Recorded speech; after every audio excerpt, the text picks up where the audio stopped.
nombre es Shirley Remache de Dun. Estamos transmitiendo desde Guayaquil, Ecuador. Este es el programa Un Sendero en Psicopedagogía del canal RBP TV Digital. Les recordamos que este programa llega gracias a la Fundación El Baúl de Pinocho de Ecuador y a nuestro auspiciante CDI Huellas. Ante las inquietudes de los padres de niños y jóvenes con necesidades educativas especiales, al enfrentar la enorme decisión de escolarizarlos, no saben si hacerlo en instituciones educativas especializadas o en instituciones regulares. Se muestran muy inseguros y llenos de dudas. Es por eso que nace el tema de hoy, que es funcionamiento de las instituciones educativas especiales.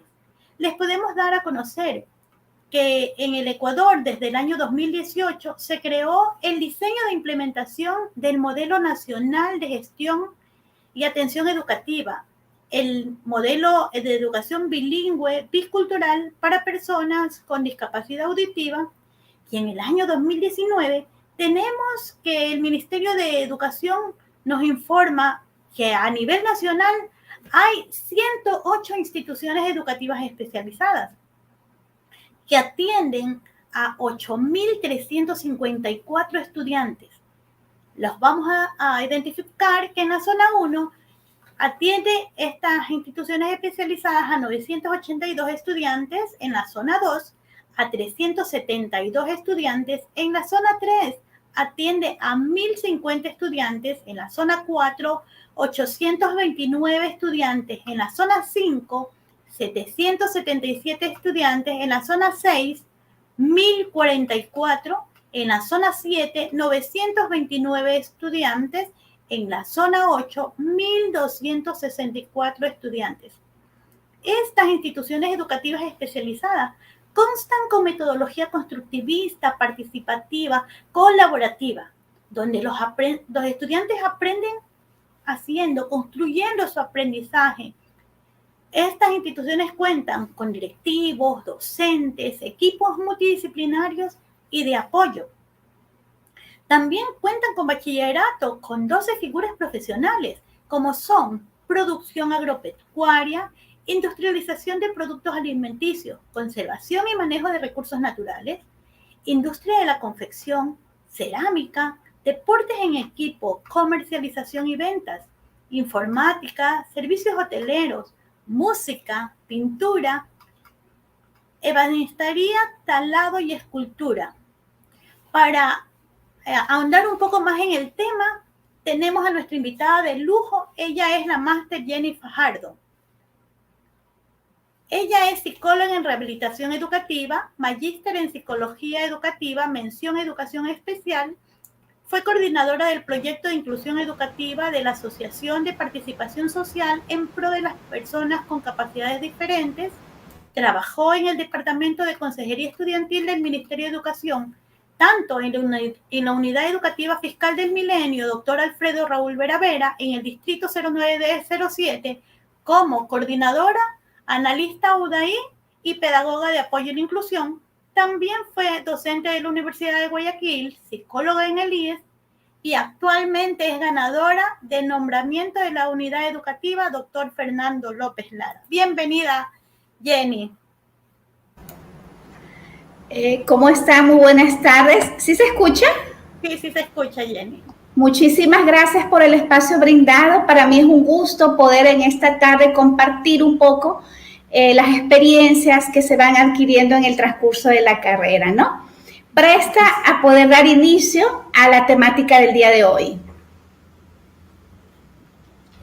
Bueno, Jenny, tengo problemas para compartir.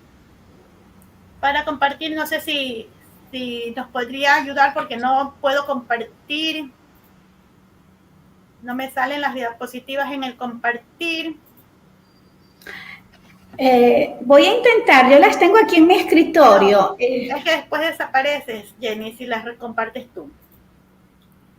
Bueno, pero podemos ir avanzando, Jenny. Cuéntame tú qué es las instituciones educativas especializadas. Podemos ir avanzando con eso. Ya, listo.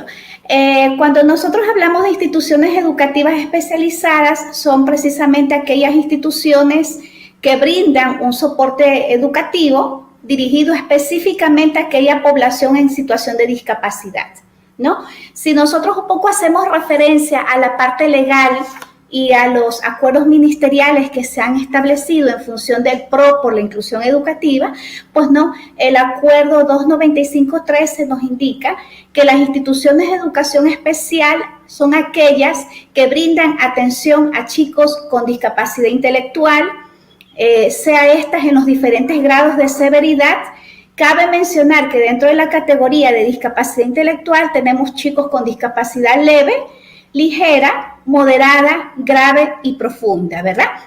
Obviamente aquellos chicos con una discapacidad intelectual leve, pues son sujetos de una modalidad educativa ordinaria inclusiva, y más bien aquellos que tienen un porcentaje de moderado, grave a profundo, ya estaríamos hablando de estos estudiantes que deben acceder a este tipo de modalidad. Otra categoría, otra discapacidad que abordan estas instituciones es la discapacidad física, ¿no? Recordemos que a veces la discapacidad física tiene un compromiso cognitivo, como puede que no. La discapacidad sensorial dentro de la si vamos a la siguiente, por favor. Claro. Ya. Aquí está el objetivo de la población de la que tú estás hablando. Así es, la población objetivo que es sujeto de la modalidad especializada es la que les acabo de mencionar. Tenemos la discapacidad intelectual, la discapacidad sensorial, que puede ser visual o auditiva, o visual y auditiva, en donde ellos pues van a requerir aquellos sistemas alternativos de comunicación debido a que no tienen un lenguaje oralizado en los auditivos, y van a requerir apoyos extras con los que muchas veces no contamos en las escuelas ordinarias. Cuando hablamos de la discapacidad visual, nos referimos a aquellos chicos que, a pesar de no tener un compromiso intelectual, utilizan sistemas alternativos como el sistema Braille, educación en movilidad en función de lo que es el uso del bastón y las diferentes ayudas técnicas como el JAWS, y recursos que permiten que ellos puedan adquirir un aprendizaje significativo. Y obviamente estos recursos son requisitos indispensables en estas escuelas especializadas, ¿verdad? Tenemos también la discapacidad psicosocial. Cabe mencionar que cuando hablamos de discapacidad psicosocial nos referimos a la categoría del autismo, ¿no? Dentro de los TEA tenemos los chicos con autismo o con síndrome de Asperger. Los síndromes de Asperger pues son chicos con un alto nivel cognitivo, por ende son sujetos de una inclusión regular. Más bien los autistas, que tienen una afectación en lo que requieren mayores ayudas, un grado 2, un grado 3 de ayuda, son sujetos de esta modalidad. Aquellos que tienen afectadas las áreas, sabemos, el área social, el área comunicativa, pero pueden insertarse a las escuelas regulares, que son los con apoyo grado 1, estos no son sujetos de la especializada. En la discapacidad mental, así lo indica el manual, de acuerdo al Modelo Nacional de Atención a las Personas con Discapacidad, Ministerio de Salud Pública, cuando emite los carnés de discapacidad, cuando hablamos de discapacidad mental, los catalogan como discapacidad psicológica, ¿verdad? Son aquellos estudiantes que tienen situaciones psicóticas en donde van a requerir un tratamiento farmacológico adicional a las adaptaciones respectivas en función de la severidad. Y también hablamos de la multidiscapacidad cuando hacemos referencia a estudiantes que tengan más de una discapacidad. Puede ser una sordoceguera o puede ser una discapacidad física asociada con deterioro cognitivo, una discapacidad sensorial, visual y auditiva, en donde se torna más complejo el abordaje educativo, y pues estas instituciones brindan los diferentes programas para que ellos puedan desarrollar conductas más adaptativas, más de tipo social, y por qué no decirlo, lograr un nivel de autodeterminación o autonomía independiente de su condición, ¿no? Es lo que es la población a la que se atiende en estas instituciones. Entonces Jenny, podemos decir que las instituciones especializadas van a evaluar qué tipo, o quién evalúa para que ingresen a las especializaciones? Ya, muy buena pregunta, muy buena pregunta. Cuando los estudiantes van a insertarse por primera vez al sistema educativo fiscal, deben ser, obviamente, a nivel distrital, deben pasar por el filtro de la UDAI. La UDAI es la Unidad Distrital de Apoyo a la Inclusión, que está conformada por psicopedagogos, psicólogos y educadores especiales, quienes son los encargados de hacer una evaluación psicopedagógica, evaluando las diferentes áreas de aprendizaje y también los diferentes contextos madurativos, para poder ver si el estudiante se ajusta a una modalidad educativa ordinaria, si tiene un potencial de aprendizaje que le permite incursionar, si vemos que sus limitaciones son un poco más marcadas, en donde el chico de pronto tiene una edad avanzada y no ha logrado adquirir esas destrezas previas de tipo académica, de tipo madurativo, lingüísticas, psicomotoras. Entonces, en dependencia de lo que proporcione ese informe psicopedagógico, se le dice a los padres de familia, se les informa, se les da a conocer cuáles son los resultados y cuál es la oferta educativa más ajustada a la condición del estudiante. Hemos tenido casos, les digo porque yo también fui coordinadora UDAI, hemos tenido casos de estudiantes para los cuales los resultados de la valoración psicopedagógica nos determina que su modalidad educativa es la especializada. Sin embargo, hemos tenido padres de familia que ustedes saben, las experiencias de rechazo, las experiencias de segregación, hacen que el padre tenga muchos temores en cuanto a la educación especializada.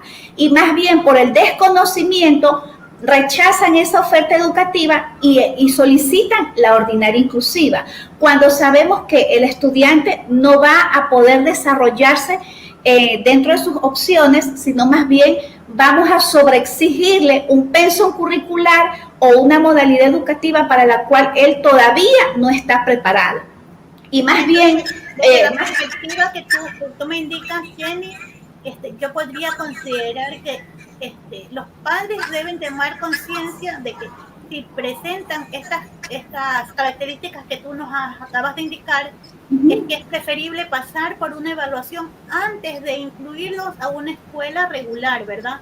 Porque vamos a hacer que ellos estén tensionados, que no puedan rendir, que no van a estar seguros dentro de este nivel escolar, y no va a sufrir solamente el niño dentro de este entorno, porque no va a estar dispuesto a colaborar con el resto y a veces vemos que tiene muchas dificultades, y estas dificultades hacen que sus conductas sean disruptivas dentro del grupo, ¿verdad? Así es. Y cabe mencionar que en muchas ocasiones, cuando los padres van a inscribir, porque hay un proceso de inscripción que se realiza en el distrito, los padres obvian el detalle de la carnetización, obvian el punto de que el chico tiene un carnet de discapacidad, y a veces lamentablemente son insertados en la oferta ordinaria sin esa excepcionalidad de la discapacidad, y por ende en el transcurso, en el transitar del periodo lectivo, se empiezan a evidenciar las dificultades cuando ya el padre comunica de forma tardía que su hijo tiene un carnet. Entonces es importante ser muy sincero desde el inicio del proceso para poder tener un pronóstico educativo más acertado a la realidad del chico y poder brindar una educación de calidad y calidez en función de su condición. Jenny, ¿y en qué edad tú piensas que es recomendable que iniciemos el proceso? Bueno, por las experiencias que hemos tenido, sabemos que mientras más temprano empiece la escolaridad del niño con discapacidad en una escuela ordinaria, va a poder desarrollar o compensar ciertos retrasos en los estadios evolutivos.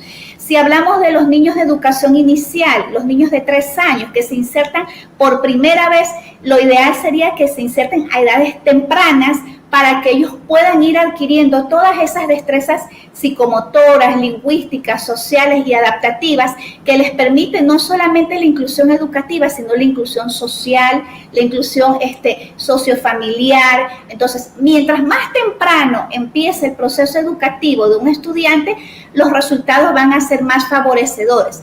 A diferencia, si tenemos a nuestro estudiante en las casas y lo queremos escolarizar cuando ella tenga 8 años, 9 años, 10 años, hemos perdido muchos años, mucho tiempo en donde pudimos haber desarrollado otro tipo de destrezas, otro tipo de habilidades y, ¿por qué no decir, aprovechar al máximo esas potencialidades? Entonces, mientras más temprano iniciemos un proceso escolar, vamos a tener resultados más favorables para el estudiante y para la familia, por supuesto. Por la plasticidad del cerebro en los primeros 5 años. Así es. Y ahí hacemos referencia a lo que es la estimulación temprana, ¿no? Recordemos que los niños con síndrome de Down, por mencionarlo en estos momentos, que ingresan en la categoría de discapacidad intelectual, pues ellos, desde el momento en que nacen, ¿no? En los diferentes entidades públicas, ellos ingresan en las salas NAR, niños de alto riesgo. Entonces, mientras más temprano sea también el diagnóstico que dé el médico tratante, el APGAR, cuando hablamos de una prueba neonatológica, cuando el niño nace, en donde ya nos da ciertos signos de riesgo de que el niño va a tener una condición diferenciada, podemos ir empezando ya a estimular esa plasticidad cerebral de 1 a 3 años para que el niño pueda ir mitigando. La condición no la vamos a obviar, sin embargo, sí podemos ir desarrollando y estimulando la parte neurológica en el niño. Y mejorando los procesos que se presentan en la escolaridad. Aquí tenemos los grados de discapacidad intelectual. Ya, eso era, exacto, eso es lo que les manifestaba hace un momento, que la discapacidad intelectual siempre decimos nosotros los profesionales que es la más vulnerable en el proceso educativo. ¿Por qué? Porque hay un compromiso que afecta los procesos cognitivos básicos para el aprendizaje, como son atención, concentración, memoria, lenguaje, raciocinio, toma de decisiones. Entonces, como es la discapacidad más vulnerable, es importante saber, no digamos para etiquetar al niño. Yo siempre digo, un diagnóstico del Ministerio de Salud Pública, que son los únicos responsables en emitir un carnet de discapacidad y en emitir un criterio diagnóstico de discapacidad, porque cabe mencionar que la UDAE realiza la evaluación psicopedagógica, pero no emite un diagnóstico. El diagnóstico lo emite directamente del Ministerio de Salud Pública.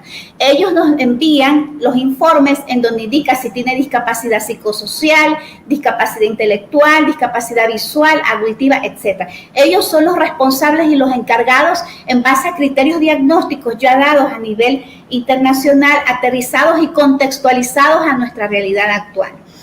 Dentro de las instituciones educativas especializadas, como usted ya los mencionó al inicio, pues hay un numérico bastante alto. Sin embargo, yo aquí he podido enunciar las más reconocidas a nivel de Guayaquil, San Borondón y Durán, ¿verdad?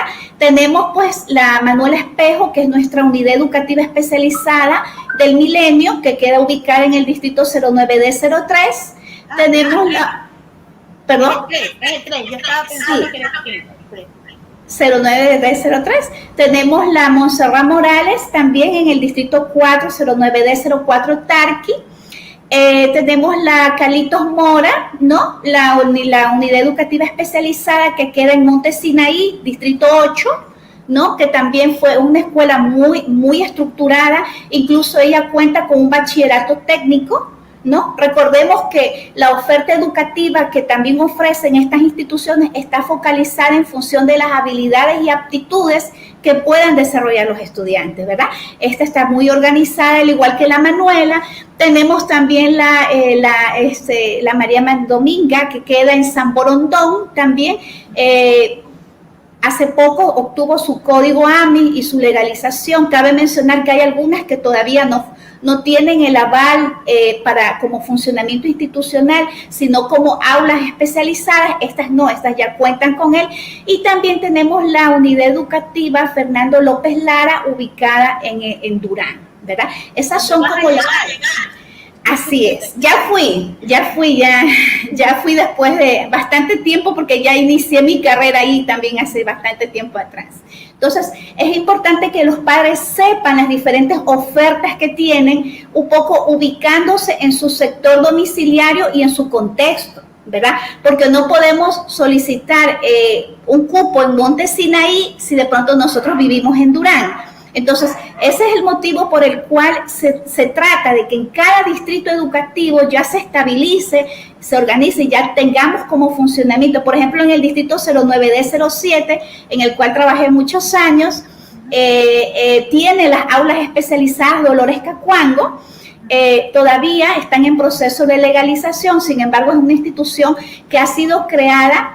Las aulas han sido creadas en función de la necesidad. Tenemos una población considerable que amerita que se forme un equipo multidisciplinario para que estos chicos puedan recibir una oferta educativa ajustada a su condición de discapacidad, ¿no?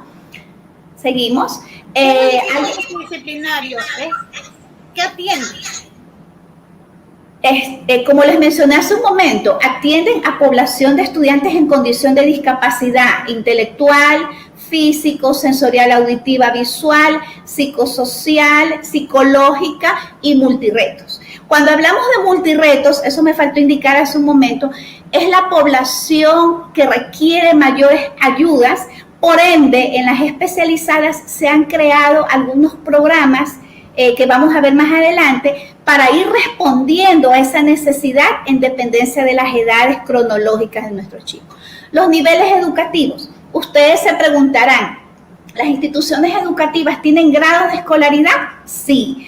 Al igual que las ordinarias, cuentan desde la educación inicial con los niños de 3 años, inicial 1, de 4 años, inicial 2, preparatorio 5. Ustedes van a ver en este esquema que hay una pequeña variante en las edades. ¿Por qué? Porque la ley ampara 2 años a los chicos con discapacidad en discrepancia con su grado de escolaridad.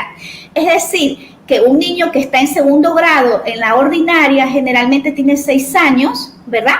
Pero en la especializada, ese niño un niño de 8 años puede estar en segundo EGB. ¿Por qué? Porque la ley lo ampara, la ley lo respalda. Y no estaríamos en una condición de rezago escolar, simplemente se ajustaría porque sus habilidades le permiten estar en ese año básico, aunque tenga 2 años encima del grupo áulico, ¿verdad?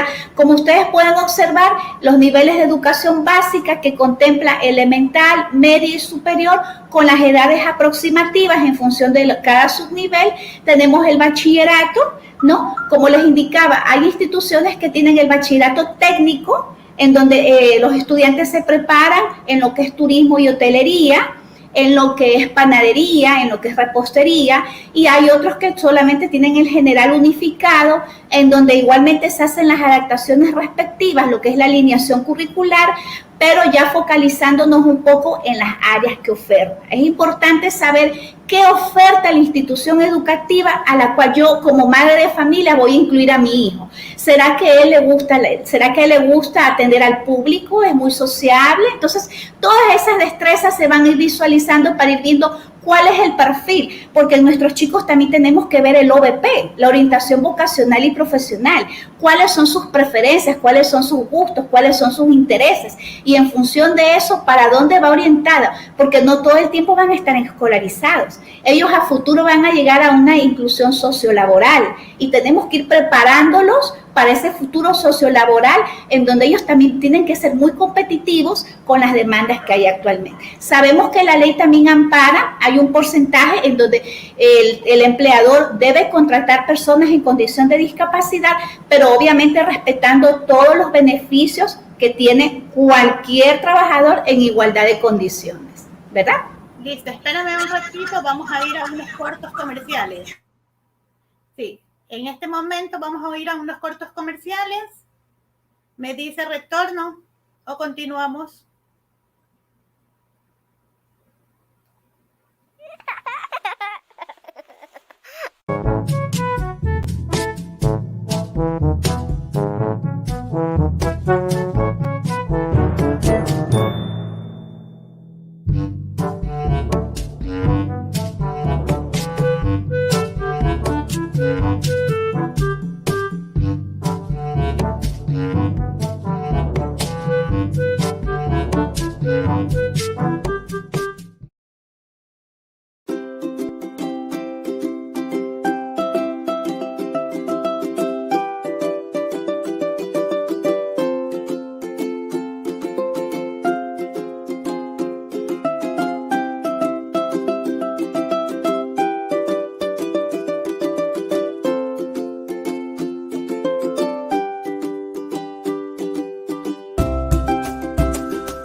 Listo, ahora vamos a continuar con los números de estudiantes por tipo de discapacidad. Jenny.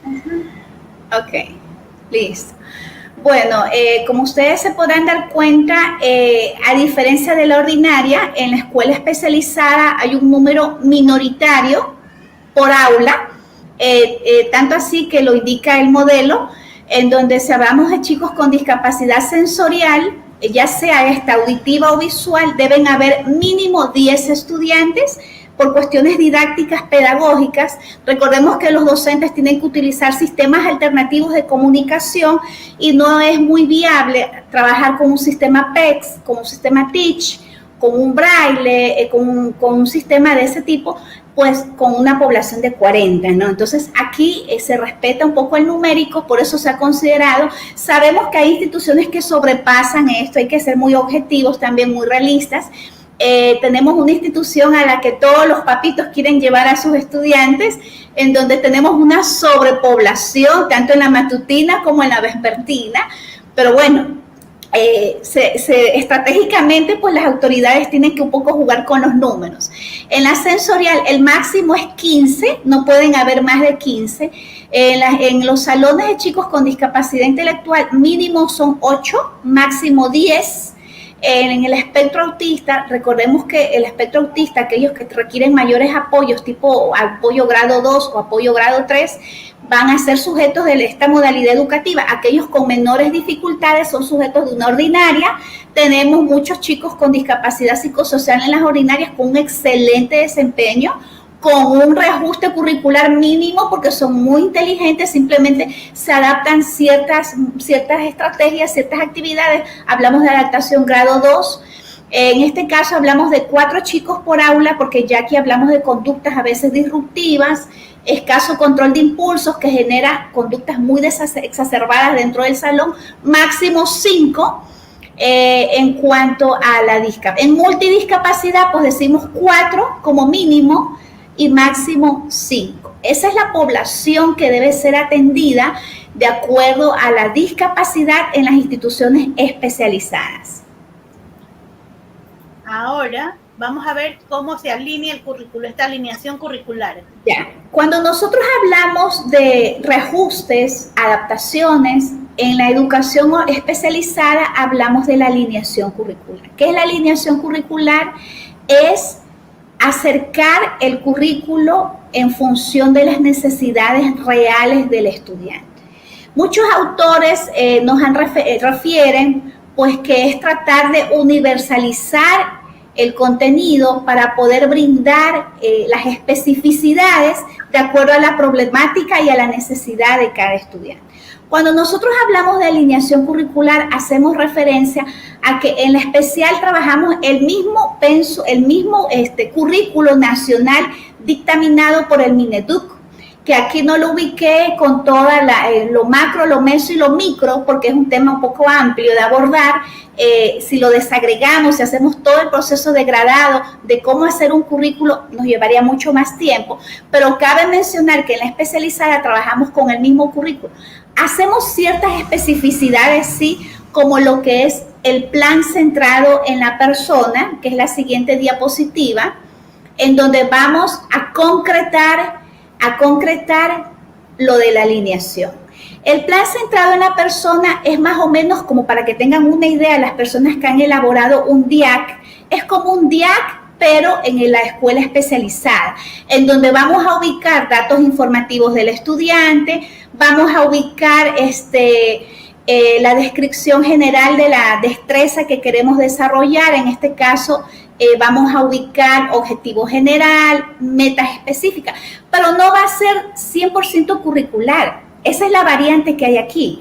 Nosotros vamos a considerar el currículo, pero agregado a eso vamos a ubicar los sueños, los deseos, las expectativas que pueda tener la familia en relación a ese proceso educativo que se va a llevar con el niño. ¿Cuáles son las necesidades reales que tiene el estudiante? ¿Cuáles son sus potencialidades? Recordemos que las necesidades a nosotros nos permite centrarnos en lo que el estudiante tiene dificultad, pero las potencialidades es aquellos que ellos tienen incorporado y podemos irlas fortaleciendo Y de una forma, recordemos el enfoque de Vygotsky, la zona de desarrollo próximo, en donde la mediatización de un adulto permite que el estudiante vaya adquiriendo contenidos. Siempre indicamos, partimos de objetivos a corto plazo. Con ellos los objetivos son muy sencillos, muy concretos, muy específicos. No podemos ser muy ambiciosos y plantarnos objetivos que realmente ellos no van a poder cumplir y que más bien vamos a frustrarnos como profesionales en el proceso porque vemos que el chico no adquiere el aprendizaje. Entonces, claro, hay que ser muy realistas, incluso cuando le decimos al padre de familia que vamos a trabajar con él, porque también hay que hacer reuniones con padres para que el padre tenga conocimiento sobre qué se va a trabajar con el niño y de qué forma él puede fortalecer este aprendizaje en el hogar. Porque el aprendizaje debe ser... Jenny, que nosotros creamos los mínimos imprescindibles dentro de la planificación llevados a actividades de la vida diaria, en que los chicos van a concretar ese aprendizaje con ese andamiaje que te da en la casa, en las actividades diarias, ¿verdad? Así es, así es. Se priorizan las destrezas imprescindibles y se las plasma en actividades más funcionales, más de la vida diaria, para que el estudiante pueda ir aplicando ese aprendizaje en los diferentes contextos, familiar, el barrio, la comunidad, y pueda ir aprendiendo ciertas destrezas que le van a servir para su interacción diaria. Aquí vemos un esquema muy simpático, yo lo ubiqué ahí, porque aquí nos indica claramente cómo la alineación curricular, de dónde parte, porque todo parte de algo, no nos podemos inventar. Ya todo está estipulado en los manuales, en los acuerdos, en los estatutos. La ley es muy clara, los acuerdos lo indican. Cuando hablamos de alineación curricular, partimos de una evaluación diagnóstica, ¿no? Siempre comparo la ordinaria porque yo he trabajado en los dos contextos. Al inicio del año lectivo hacemos una evaluación diagnóstica para poder determinar cuáles son esas destrezas previas con el que el estudiante llega a mi salón y qué es lo que requiere aprender. Luego de esa evaluación diagnóstica ya se va a poder identificar cuál es la necesidad real de él, si vamos a tener de pronto en matemáticas que trabajar con un programa de segundo grado, pero vemos que en sociales y en naturales podemos trabajar con un tercero porque son actividades más de la vida diaria, y de pronto en lenguaje podemos también trabajar con un tercero. Es decir, vamos a ver si tenemos que eliminar objetivos, priorizar destrezas imprescindibles para todo ese andamiaje de aprendizaje, de contenidos, de destrezas, de metas planteadas. Yo las voy a plasmar en mi plan centrado en la persona. Documento que debe ser elaborado de manera quimestral. Muchas instituciones dirán, pero el quimestre es muy corto para yo lograr desarrollar esas destrezas.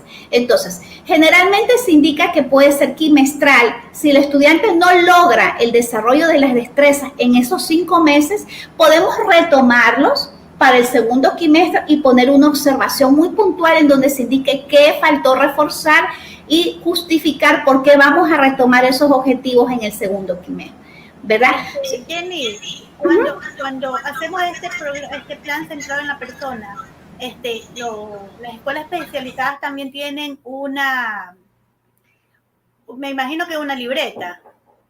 Una libreta, y en esa libreta es donde va la observación, o solamente va en el documento que es la planificación. Bueno, obviamente si vamos a dar una boleta o un reporte quimestral, debería de ir aquello porque se lo felicita el chico y aquello que va a ser retomado en el nuevo quimestre y explicando los motivos. Cabe mencionar que este plan centrado en la persona no lo hace el docente. Hay un equipo multidisciplinario, ¿no?, dentro de la escuela especializada. Eso es lo importante de que los padres conozcan, que ellos no están solos, ellos están acompañados.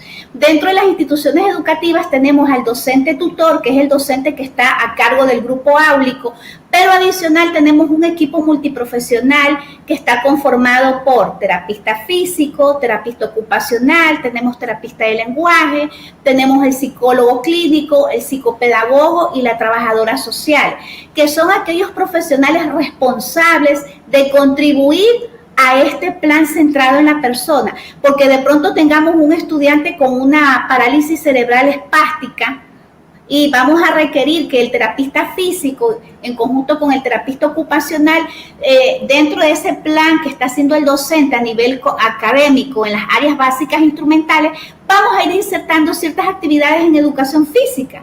Vamos a ir incorporando ciertas estrategias que puede trabajarlos en el dominio doméstico, cuando el chico va a comer, va a llevarse algo a la boca, la coordinación visomotriz. Entonces, es importante que este plan es un plan interdisciplinario, en donde todos contribuyen desde su área de trabajo, desde su experticia, para que este chico pueda recibir un programa ajustado a su realidad y podamos ir viendo logros o dificultades, porque sabemos que en el proceso de aprendizaje se presentan también dificultades, que eso nos ayuda a ir viendo por dónde mediatizo el proceso académico con el chico. No puedo decir, es que no está aprendiendo. No, tenemos que ver por qué el chico no está aprendiendo. ¿Será que en casa no tiene el apoyo necesario? O de pronto en casa sí hay el apoyo, pero estoy exigiéndole más de lo que él puede dar. Entonces, por eso es verlo desde una mirada holística, en donde cada profesional contribuye con su contingente para que este chico pueda recibir un plan ajustado a su realidad. ¿Qué es lo que están haciendo las instituciones educativas especializadas ante la COVID realidad, en donde los estudiantes no están yendo a las instituciones? ¿Cómo han hecho esto al equipo multidisciplinario? Ya, eso sí ha sido un poco complejo, como todos. Nadie estuvo preparado para una situación pandémica. Sin embargo, no se ha convertido en una limitación. ¿Por qué? Porque el equipo multidisciplinario ha generado actividades específicas a trabajar y ellos de manera online interactúan con los chicos y también envían las actividades para reforzarlas en casa. Es decir, las terapias, hay que mencionar esto también, hay chicos que van a requerir terapias personalizadas por su misma condición física o auditiva o lingüística, y hay estudiantes que van a requerir de terapias grupales, ¿no? Cuando hablamos de terapias grupales, hablamos de atención terapéutica con todo el grupo áulico, que puede ser de 10, de 12, de 15, como lo acabamos de visualizar hace un momento, o chicos que van a requerir que sea más direccionado, más personalizado el abordaje, que puede ser en el área de terapia de lenguaje, en el área física. Entonces, no ha sido una dificultad, más no una limitación. Obviamente que sí ha sido necesario que los padres se involucren un poquito más, que los padres contribuyan, que brinden un contingente, un granito agregado a lo que ya han venido trabajando durante los años anteriores. Porque aquí quien mediatiza el proceso en casa es el padre. El terapeuta, el psicólogo, el pedagogo, el docente es el que envía las actividades y puede hacer un encuentro tutorial de unos 25 o 30 minutos. Ojo, eso también es importante. Con estos chicos no podemos trabajar un proceso largo de 40 minutos. De 45, no. Muchas veces tenemos que hacerlos más sencillos, 10 minutos, 15 minutos, 8 minutos. ¿Por qué? Porque sus niveles atencionales, en dependencia de su condición, no les permite ir más allá. Entonces, eso también se debe de considerar, el dinamismo que tenga el docente, la creatividad en cómo hacer llamativa esa clase, esa interacción, que sea ilustrativa, que sea didáctica, que sea más pedagógica, que sea interactiva. No donde yo ubique una PPT y la persona solo escuche, sino donde pueda tener ese feedback y esa retroalimentación con los estudiantes. Entonces, ¿qué tenemos que agregar, Jenny? Que la escuela especializada tiene algo rico que los padres buscan en las escuelas regulares, que no existe en las escuelas regulares. En las escuelas especializadas tenemos al terapeuta físico, al terapeuta de lenguaje, el terapeuta ocupacional, a cada uno de los integrantes que le van a dar las terapias a los chicos. En las escuelas regulares existe el equipo DS, en el que cada persona del DS tiene, si no me equivoco, en la normativa legal son 250 estudiantes a su cargo, ¿verdad? Por cada miembro del DS, así es, ¿verdad? Sí, bueno, en el último decía 600, creo que están reformulándolo incluso más, porque como usted acaba de indicar, la población ordinaria es mucho más numerosa. Pero qué bueno que mencione ese detalle. En la ordinaria, como usted lo indica, tenemos el DECE, el Departamento de Consejería Estudiantil, el docente tutor y también el pedagogo de apoyo. No en todas, ojo, no en todas las instituciones hay pedagogo de apoyo a la inclusión, que es la persona responsable de hacer ese acompañamiento pedagógico al docente en la elaboración del DIAC. Pero, ¿qué pasa con los padres? Y se los digo porque uno escucha. El papito tiene que ir en la mañana al centro de equinoterapia, el lunes. El miércoles tiene que ir de pronto a la escuela de audición y lenguaje. El viernes tiene que ir a CERLI. Entonces, el padre busca un servicio terapéutico itinerante externo en donde muchas veces tienen que pagarlo, porque recordemos que sí tenemos la gratuidad a nivel gubernamental, pero a veces por el mismo hecho de la cobertura poblacional que hay, los padres no tienen un cupo. Por ejemplo, en la prefectura, para poder ir a recibir las terapias, a veces le dicen, tiene que esperar 3 meses para llamarlo. Entonces, es un poco complejo. Y cuando opta por la vía privada, también la educación especial tiene un costo.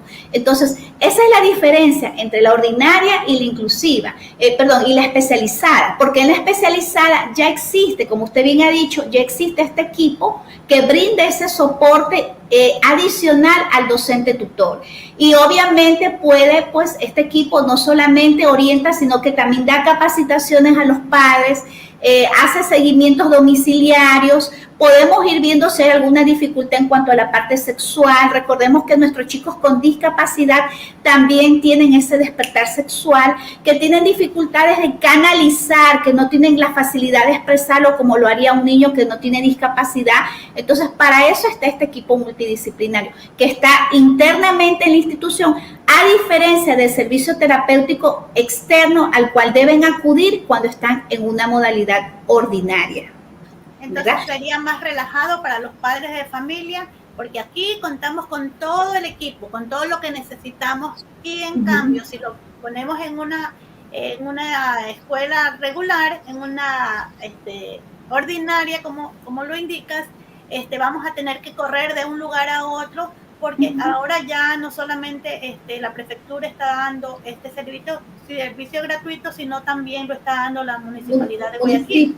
El municipio, así es. Entonces, es desgastante, es cansado, y no solamente para el padre, sino porque el niño también se irrita.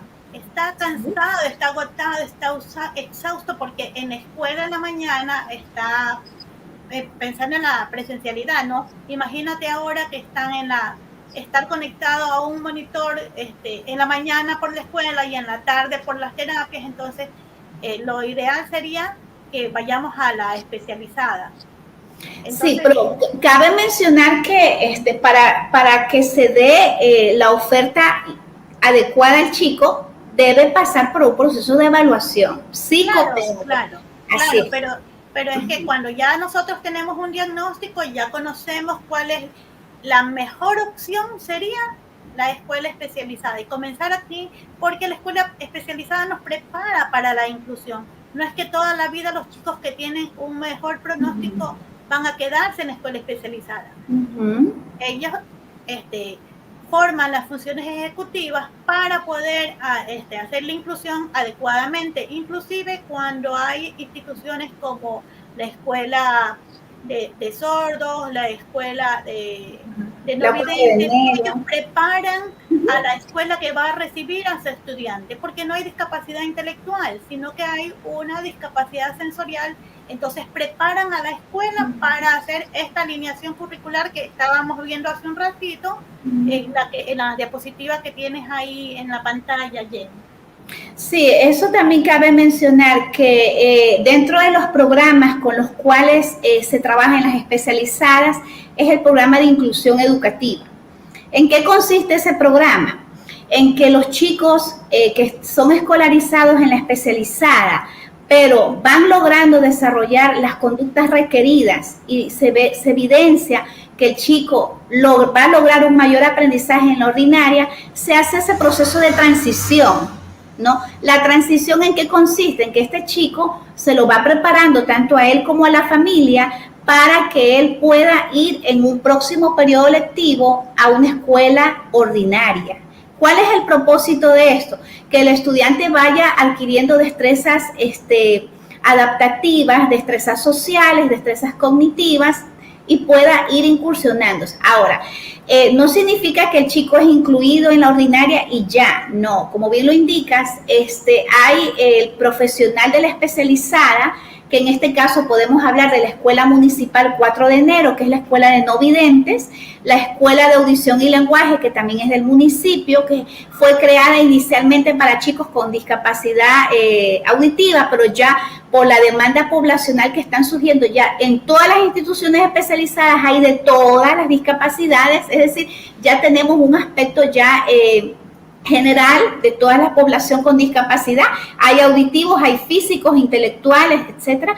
Entonces, este equipo se traslada a la ordinaria para brindar ese acompañamiento al personal docente. Cabe mencionar que los docentes no estudiaron para trabajar con esta población. Sin embargo, se han ido dando cursos de actualización y ya el docente está siendo más innovador y se está preparando para atender a la diversidad, porque en las escuelas ordinarias tenemos chicos con necesidades educativas asociadas y no asociadas a la discapacidad.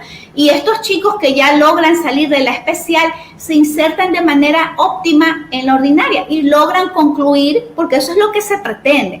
No solamente que el chico se inserte, sino que logre tener una permanencia institucional y logre terminar su bachillerato, ya sea en la especialidad para la cual él eligió tenga mayores habilidades, mayores aptitudes, y de esa manera trabajamos de manera más mancomunada, ¿no? ¿Por qué? Porque ustedes de pronto dirán, pero es que el chico tiene mayores dificultades. Sí, el estudiante no debe de estar aquí. Nos ha pasado con los docentes regulares, que nos dicen, no, pero es que yo con ese chico no puedo trabajar. Ese chico no logra ni siquiera una conducta básica, no se mantiene sentado, no presta los niveles atencionales requeridos, es un chico que no trabaja. Entonces, tenemos que ir un poquito hacia atrás y ver qué diagnóstico tiene, qué resultados obtuvo, cuáles fueron sus destrezas previas, si realmente está orientado en una modalidad que le corresponde o tenemos que hacer un estudio de casos, un análisis de casos. Eso se lo trabaja con el equipo de ese, con el pedagogo y con la UDAI. La UDAI es la institución educativa, es la Unidad Distrital de Apoyo a la Inclusión, que mediatiza este proceso de transición de la especial a la ordinaria o viceversa, nos ha pasado viceversa, que tenemos chicos en la ordinaria que no deberían porque sus habilidades no son las más adecuadas y tenemos que ese chico de la ordinaria remitirlo, incluirlo en una especializada. Pero para eso necesitamos tener un criterio diagnóstico, necesitamos tener un criterio en equipo, un criterio mancomunado, incluso con todo el abordaje que ha hecho el docente de la ordinaria para sustentar el motivo del traslado de una ordinaria a una especializada. Y si ha logrado desarrollar destrezas de una especializada a una ordinaria. Hemos tenido los dos casos y se dan, de hecho, cada año tenemos alimentando las escuelas especializadas con chicos que salen de la ordinaria. ¿Pero por qué? Porque al inicio no se hizo un proceso adecuado.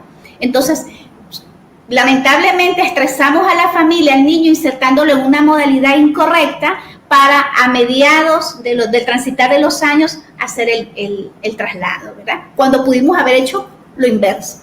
Es que en ocasiones también nos ha pasado que ya no los ven en los primeros años de escolaridad, sino que los ven más adelante. Entonces aquí ya hemos tenido bastante tiempo perdido, pero sin embargo podemos recuperarlos y llevarlos a la especializada para que puedan mejorar el desarrollo. Así es. Y lo ideal, recuerden, siempre es trabajar en función de la calidad de vida. Los chicos con discapacidad tienen que mejorar su condición de vida, tratar de recibir un currículo que se ajuste a su realidad y que le permita tener un nivel lo más autónomo y adaptativo dentro de su contexto. Y la inclusión no surge en la escuela, la inclusión surge en la familia. La familia es el primer contexto social en el que el niño nace, papá, mamá, hermanos, tíos, y cuando nosotros tenemos ese vínculo afectivo positivo con nuestro chico, podemos irle dando recursos y herramientas para que él pueda insertarse en una escuela.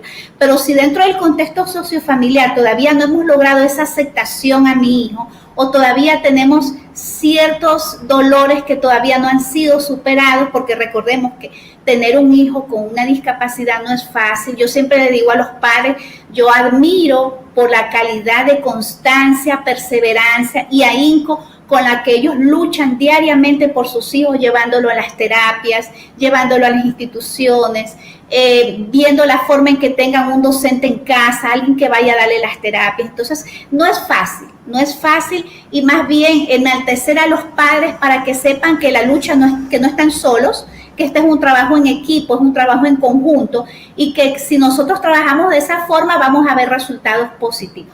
Ojo, también ahí tenemos la otra contraparte, en donde el profesional y el equipo realiza todo el trabajo y lamentablemente a veces no tenemos el contingente familiar. Entonces, es importante que partamos de la inclusión sociofamiliar para luego irnos a la inclusión educativa, luego irnos a la inclusión sociolaboral, que es pues cuando ya seamos adultos, porque todos transitamos por una etapa evolutiva y en función de esa etapa vamos teniendo necesidades y tenemos que también el día de mañana pensar en algo, una vida productiva para sus hijos y no que toda la vida vamos a estar en la escuela, ¿verdad? Hay que ir respondiendo a las particularidades de cada etapa del ciclo de vida. Claro. Lo más importante que acabas de mencionar, y eso yo lo quiero recalcar, es que no solamente es el docente, no solamente es el equipo, es la familia la que nos colabora y que saca adelante a los chicos. Porque son los primeros y es con quien más tiempo pasan los estudiantes.